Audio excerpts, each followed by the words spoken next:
Now's the time to origi red for XRDC. The premier event for the armist developers and innovators. And today organizers are excited to announce that Packet 39 co-founder Shaka Wise will be there to show you how VR is improving children's health care. Wise Talk is a great example of how VR developers are making a difference in the real world. Titled Memory Simulator, using biofeedback loops to reduce anxiety in children. It promises to reveal how the Packet 39 team developed a VR memory simulator for kids to reduce anxiety and the need for sedation. You will see how this simulator was designed by common ingredients from game design, immersive technologies and biofeedback to help patients train before the scan and remain calm still during, improving image quality and shortening the scan duration. Wise will also discuss the hurdles, successes, and failures the Packet 39 team faced while bringing their VR sim to market, and what you need to know about developing VR apps for the healthcare industry. You will not want to miss it, not least because it will be taking place in a beautiful new waterfront venue, the Fort Mason Festival Pavilion in San Francisco, where the whole event has been revamped to be more intimate and convivial. Make sure to look over the XRDC PASSES and prices. Note that XRDC registration is open, and be sure to register early to get the best deal. This year there's an all-new XRDC Pass for sale, the Startup Pass, which is nearly half the price of the regular pass, and is specifically designed to give smaller teams and trailblazing startups a clear path to success at XRDC. For more details about XRDC, which is produced by organizers of the Game Developers Conference, check out the official XRDC website. You can also subscribe to regular XRDC updates via email, Twitter and Facebook. Gamasutra, XRDC, and media sibling organizations and the parent company Informa. Unity has blocked the use of real-time multiplayer platform Spatelos, leaving many developers who rely on the service in a state of limbo. A change to the Unity terms of service means all existing Spatelos titles, including production games and those still in development, are now in breach of the company's license terms. Spatelos creator Improbable broke the news in a blog post and explained Unity has also revoked its ability to continue working with the engine, breaching the newly changed terms of service in an unspecified way. That means the company will no longer be able to fully support Unity developers, as to MEOF whom have been forced to shut down the servers of their Spatelos projects. Although Improbable believes the unfortunate and counterproductive action to be a simple error in judgment, a coordination failure on Unity's part, the company is worried by the fact the change occurred during an open commercial negotiation with the engine maker. Overnight, this is an action by Unity that has immediately done harm to projects across the industry, including those of extremely vulnerable small-scale developers and damaged major projects in development over many years. Wrote Improbable, games that have been funded based on the promise of Spatelos to deliver next-generation multiplayer are now endangered due to their choice of game engine. Live games are now in legal limbo. All customers who entered into a relationship with us and Unity previously did so on the good faith understanding that the terms they signed up to, sometimes years ago, would allow them to be successful and not carry additional charges.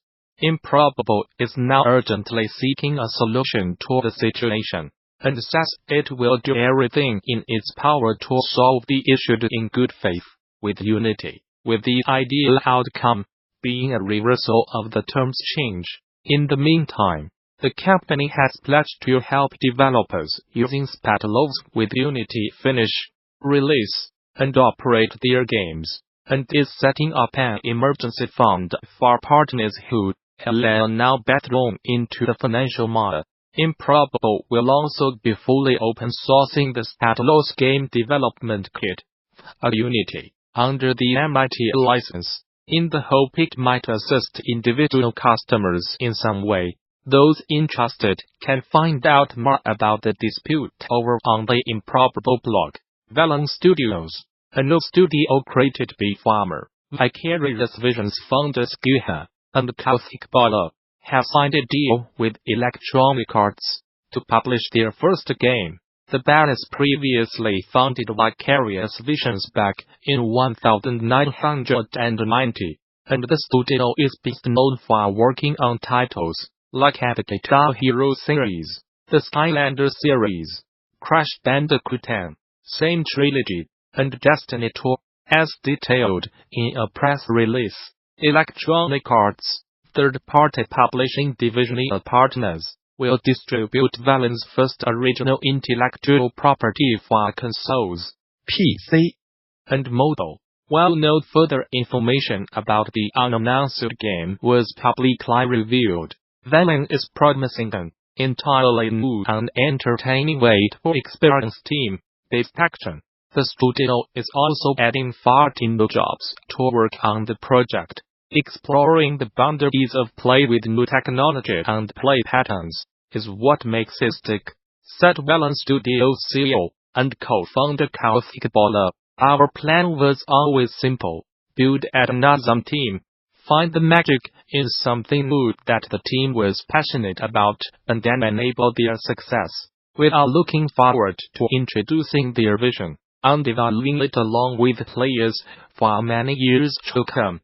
In this GD 2012 session, PopCap's George Fan walks through how he managed to get his modem to play video games through the development of Plants vs. Zombies, while still embracing the wants and needs of classic players. Fan discusses the 1-0 techniques he used to better teach game mechanics to players, using specific examples from Plants vs. Zombies to illustrate the concepts presented.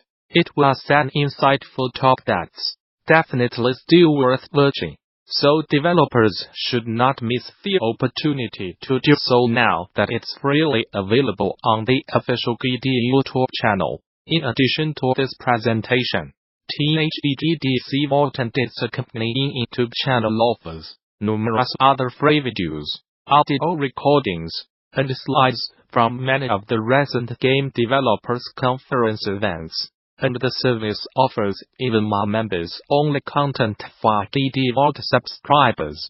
Those who purchased all access passes to recent events, like GD, would already have full access to GD Vault, and interested parties can apply for the individual subscription via a GD Vault subscription page. Group subscriptions are also available. Game-related schools and development studios who sign up for GD Vault Studio subscriptions can receive access for their entire office, accompanied by contacting staff via the XRDC Vault Group subscription page. Finally, current subscribers with access issues can contact GD Vault technical support. Gamasutra and GD are sibling organizations under parent company Informa. The Nintendo Switch has surpassed 32 million units in lifetime sales. According to the latest figures from Nintendo, the hybrid console had sold exactly 27 million units as of December 31st.